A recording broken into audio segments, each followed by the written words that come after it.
at 12.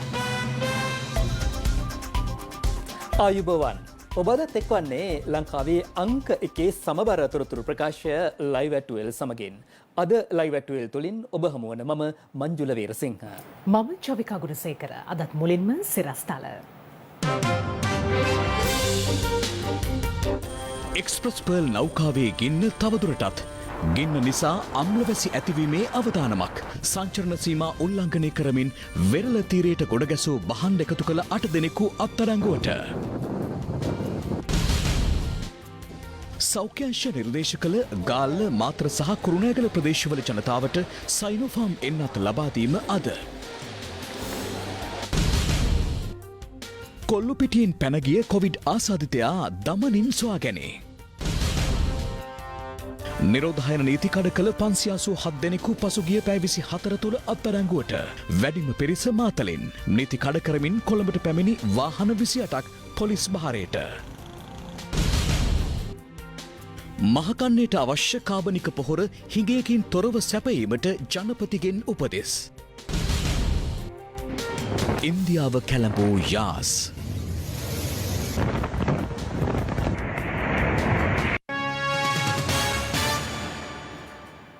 Covid මර්ධන එන්නත්වල ආයු කාලය සම්බන්ධයෙන් පරීක්ෂණයක් සිදු කරන බව ශ්‍රී ජයවර්ධනපුර විශ්වවිද්‍යාලයේ සෛල ජෛව විද්‍යායතනයේ අධ්‍යක්ෂ ආචාර්ය චන්දිම ජීවන්දර මහතා පවසනවා.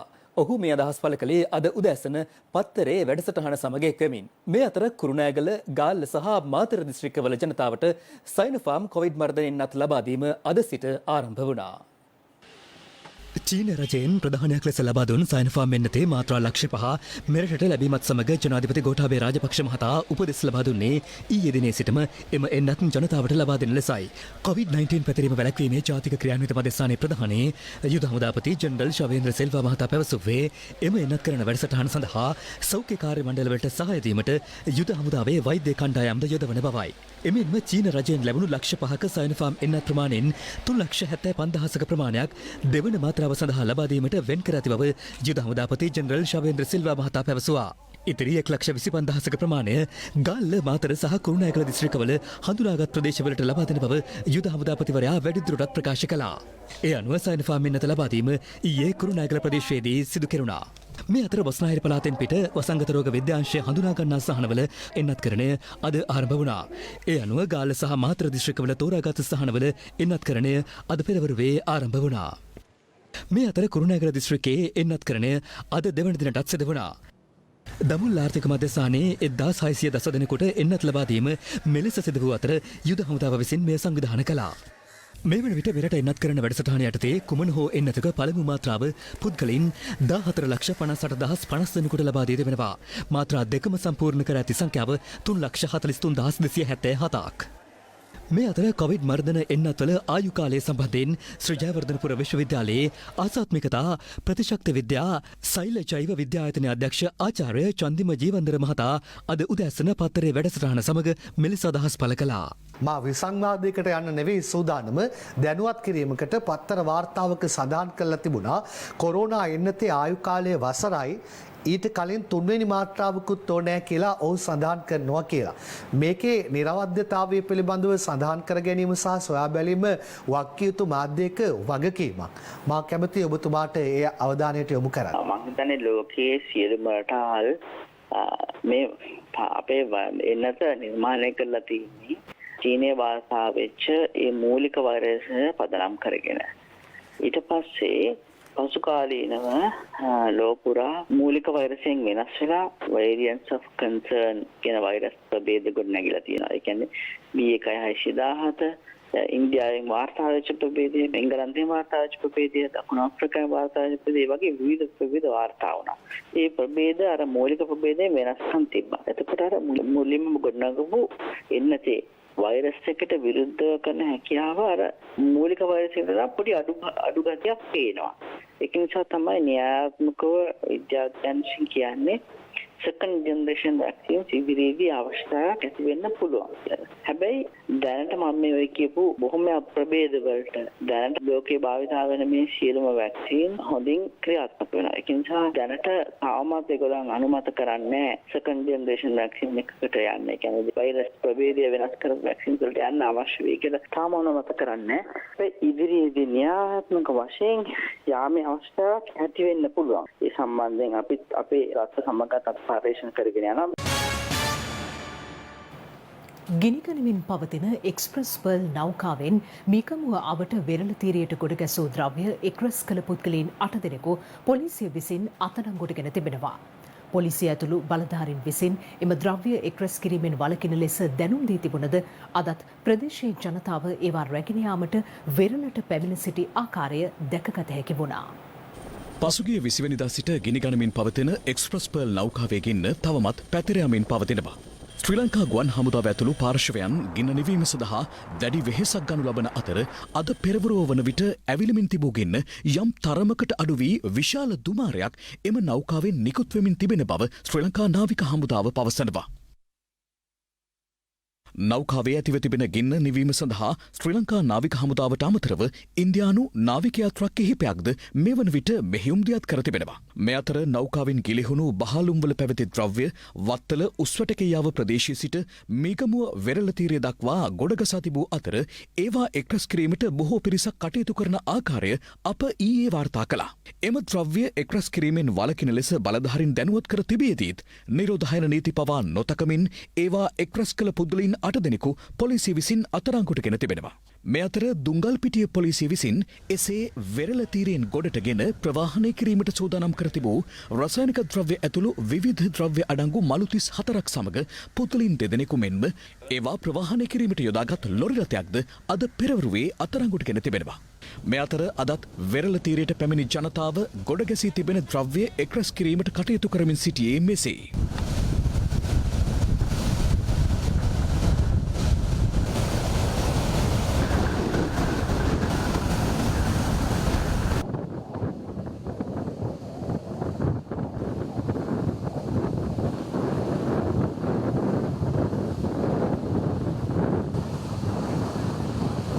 ඇතිව තිබෙන තත්ත්වය පිළිබඳ අද පත්තරේ වැඩසටහනින්ද අප සොයා බැලුවා.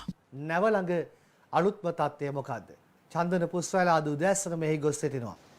ඔව් ආයිබෝන් රංගන සුබ උදෑසනක් ඔබට ඈතින් දිස්සුන ඇති එක්ස්ප්‍රස් පර්ල් නෞකාව දැවි අලුවි යන ආකාරය මා දැන් රැඳී සිටින මේ උස්සටකෙයාව මුහුදු තීරයේ මුහුදු සතබුම් 9.5ක් දුරින් තමයි ඒ විදිහට ඒ නෞකාව ගිනිපත් වෙමින් පවතින්නේ.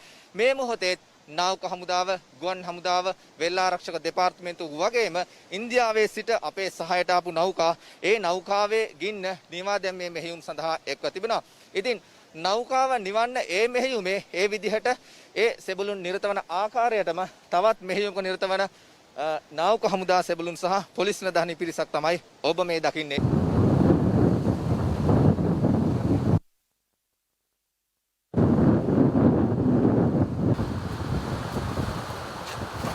නෞකාවෙන් විසිරුණු ද්‍රව්‍ය හේතුවෙන් වෙරළ තීරය බොහෝ සෙයින් දූෂණය වී ඇති ආකාරය නිරීක්ෂණය වනවා.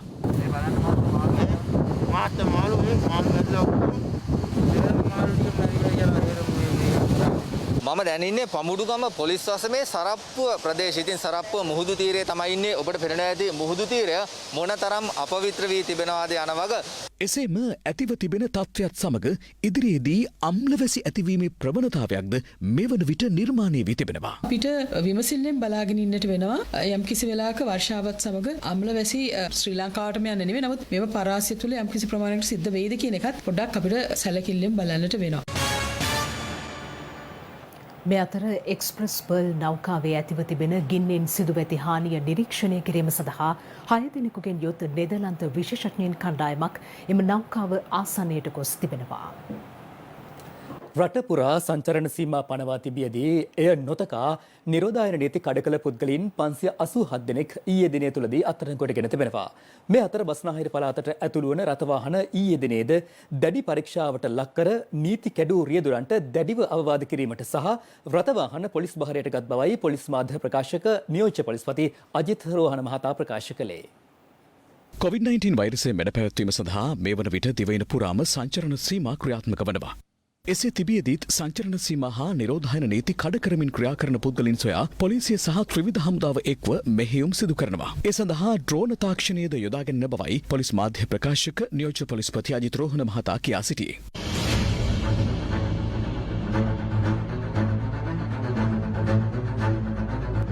වෙසක් පුන් පොහෝ දින සංචරණ සීමා උල්ලංඝනය කරමින් නිරෝධායන නීති කඩ කරන පුද්ගලයින් 587 දෙනෙකු අත්අඩංගුවට ගැනුණා. மாசே உங்களுடன் கர்ப்பமாலையும் மாஸ்க் போட சொல்லுங்க.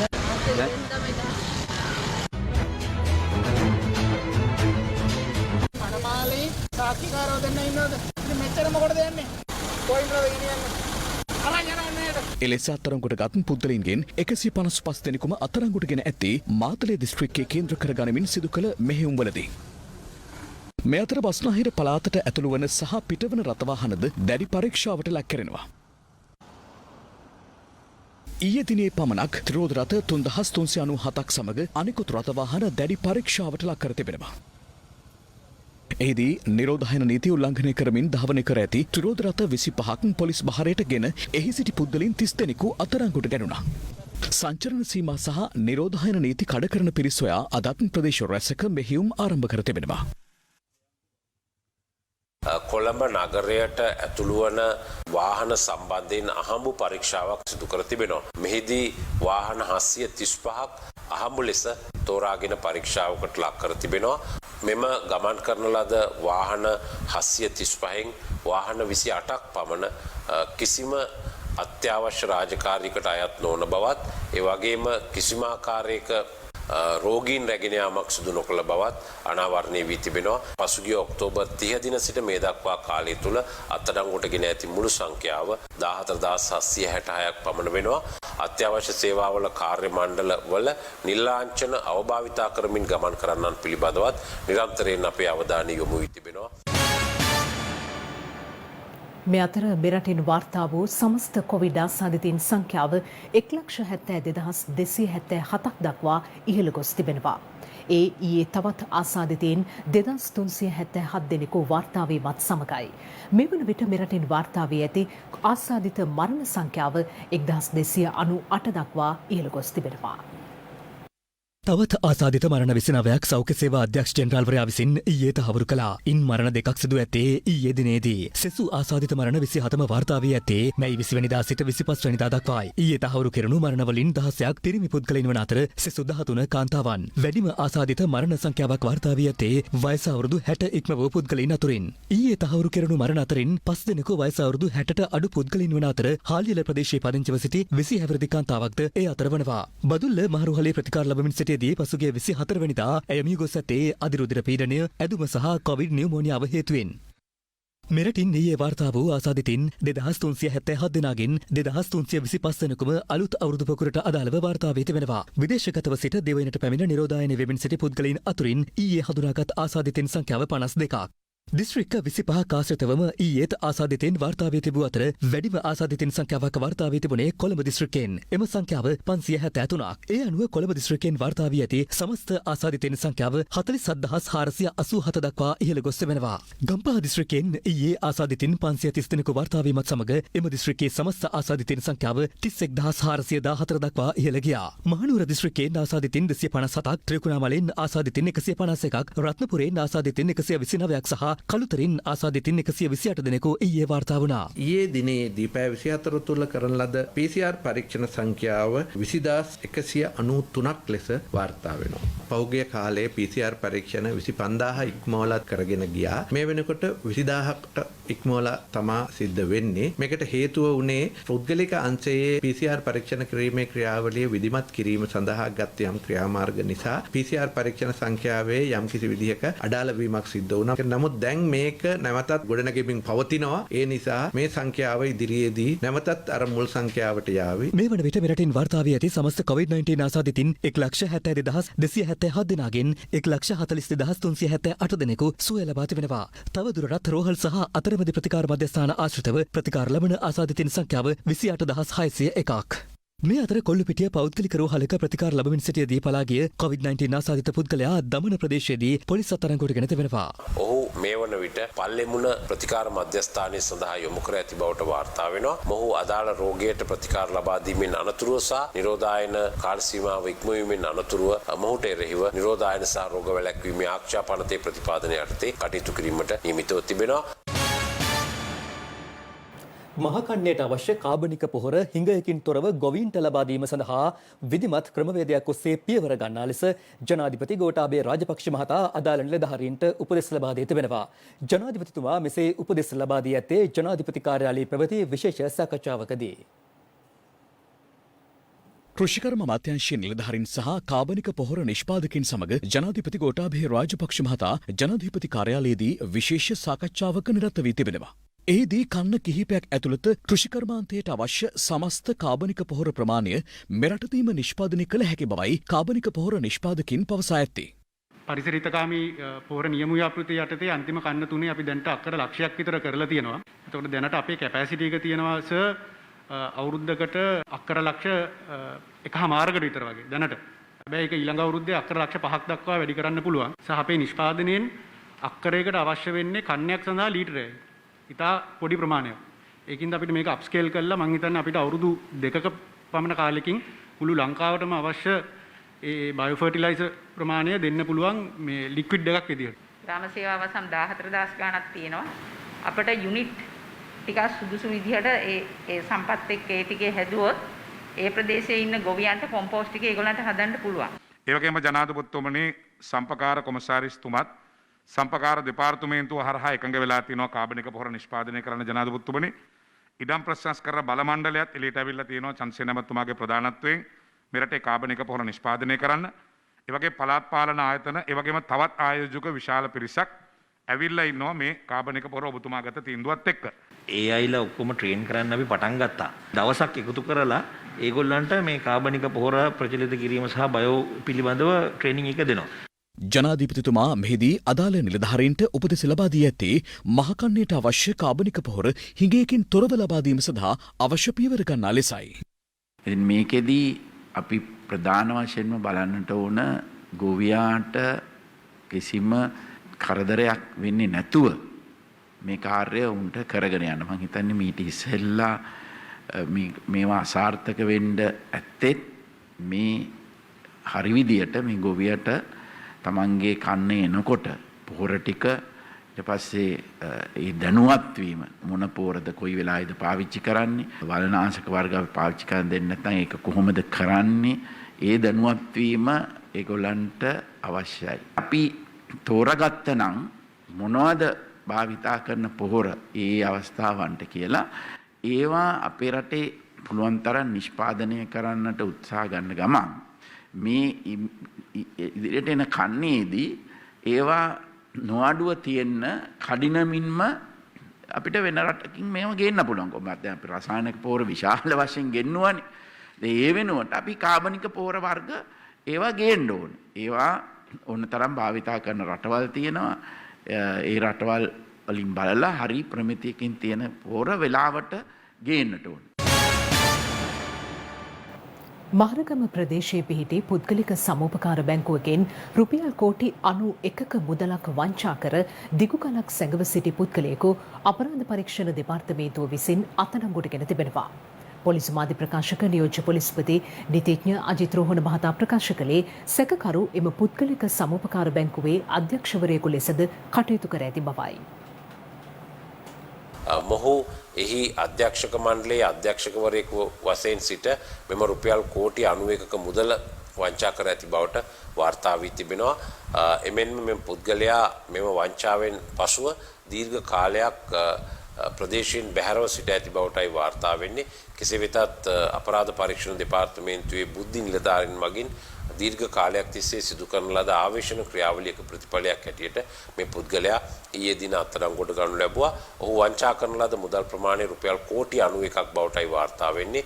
මෙම අත්අඩංගුවටගත් සැකකරු ඊයේ ගංගොඩවිල අධිකරණය වෙත ඉදිරිපත් කිරීමෙන් අනතුරුව ලබන ජූනි 8 වෙනිදා දක්වා රක්ෂිත බන්ධනාගාරගත කිරීමට අධිකරණය නියෝග කර තිබෙනවා.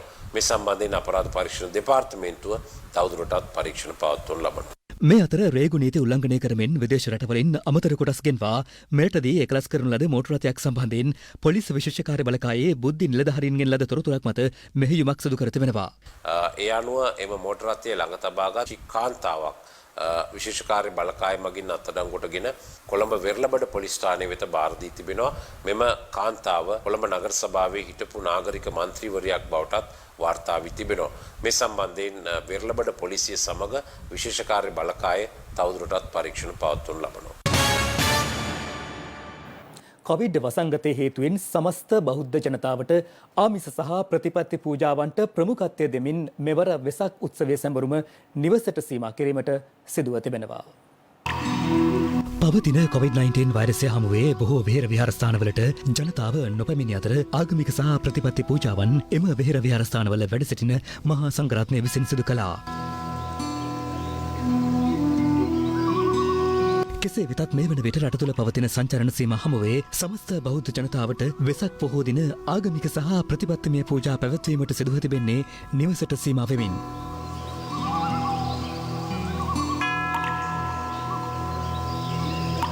දෙදස් දහනවේ වර්ෂයේ පාස්කු ප්‍රහාරය පසුගිය වර්ෂයේ සහ මේ වසරේ කොරුණා වසංගතය හමුවේ වෙසක් උත්සවය උත්කර්ෂවත් අන්දමින් පැවැත්වීමට නොහැකි වුණා. ඒ අනුව බොහෝ සැදැහැවතුන් සීල සමාධි භාවනා වැඩසටහන් තම නිවස තුළම සිදු කරන ආකාරය දක්නට ලැබුණා. බොහෝ නගර සහ ආගමික සහනවල බෞද්ධ කොඩි වෙසක් කොඩු ප්‍රදර්ශනය කිරීමට කටයුතු කර තිබුණා.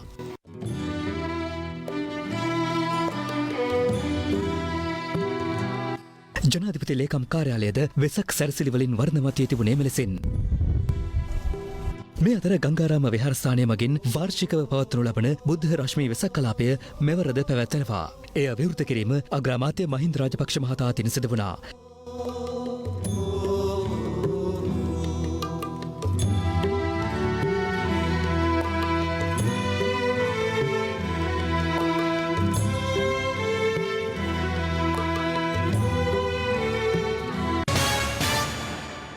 නිර්තදික මෝසම් තත්වය හේතුවෙන් දිවයින වටා මුහුදු ප්‍රදේශවල සුළඟේ වේගය පැයට කිලෝමීටර් 60ත් 70ත් දක්වා වැඩි විය හැකි බව කාලගුණ විද්‍යා දෙපාර්තමේන්තුව නිවේදනය කරනවා.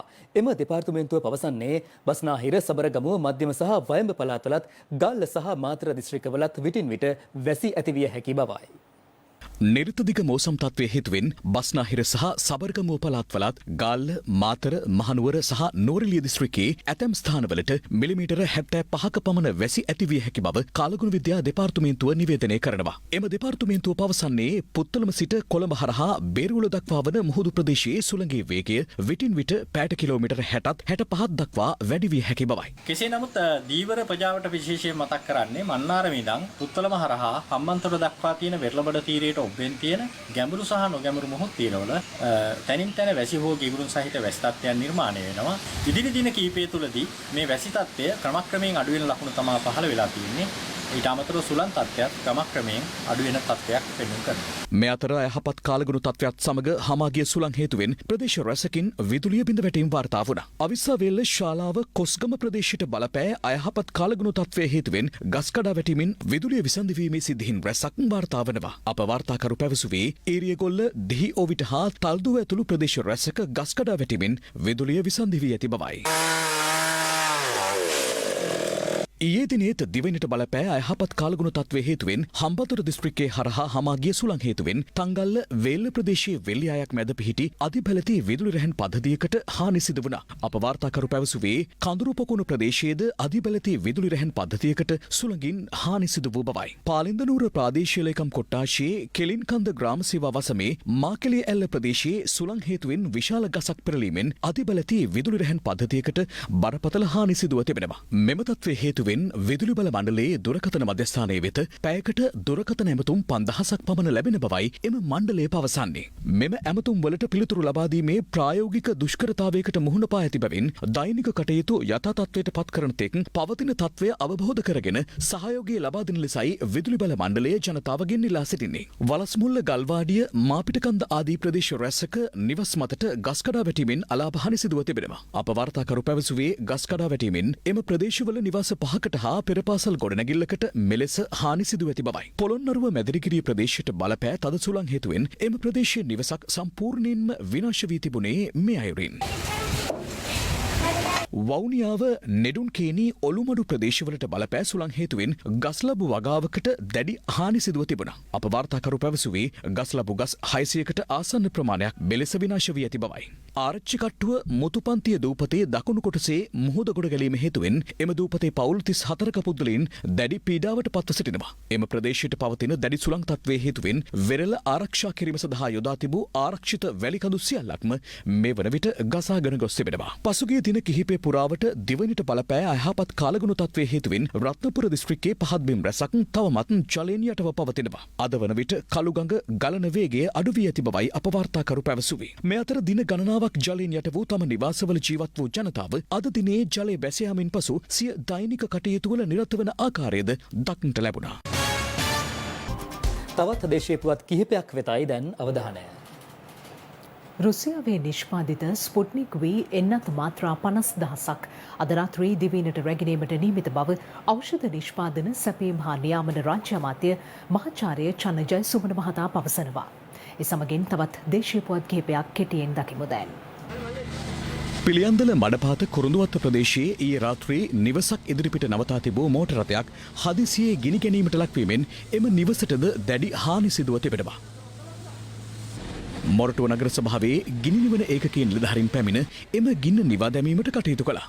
COVID-19 වසංගතය තුළ මෙරට ජාතික රෝහල් සහ නිරෝධායන මධ්‍යස්ථානවල පවත්නා දැඩි සත්කාර ඇඳන් සංඛ්‍යාව වැඩි කිරීමෙහිලා රජයේ දරන වෑයමට සහාය වීම සඳහා අප්ෆීල් ලංකා සමාගම සහයෝගය ලබා දී තිබෙනවා. ශ්‍රී ලංකාවේ ඇස්ට්‍රා සහ ෆ්ලෝරා නිෂ්පාදන සඳහා හිමිකම් කියන ලොව විශාලතම ශාකමය ආහාර නිෂ්පාදන ආයතනය වන අප්ෆීල් ලංකා සමාගම ශ්‍රී ලංකා හමුදා සේවා වනිතා ඒකකය හරහා ජාතික මෙහෙයුම් මධ්‍යස්ථානයට දැඩි සත්කාර ඒකක ඇඳන් 10ක් පරිත්‍යාග කරනු ලැබුවා. අප්ෆීල් ලංකා ව්‍යාපාර ප්‍රධානී සහ පාරිභෝගික සංවර්ධන අධ්‍යක්ෂ අනුරුද්ධ අලුවිහාරේ මහතා විසින් මෙම පරිත්‍යාගය COVID-19 පැතිරීම වැළැක්වීමේ ජාතික මෙහෙයුම් මධ්‍යස්ථානයේ ප්‍රධානී ආරක්ෂක මානවික ප්‍රධානී සහ යුද හමුදාපති ජනරල් ශවේන්ද්‍ර සිල්වා මහතාට පරිත්‍යාගය බහර දෙනු ලැබුවා.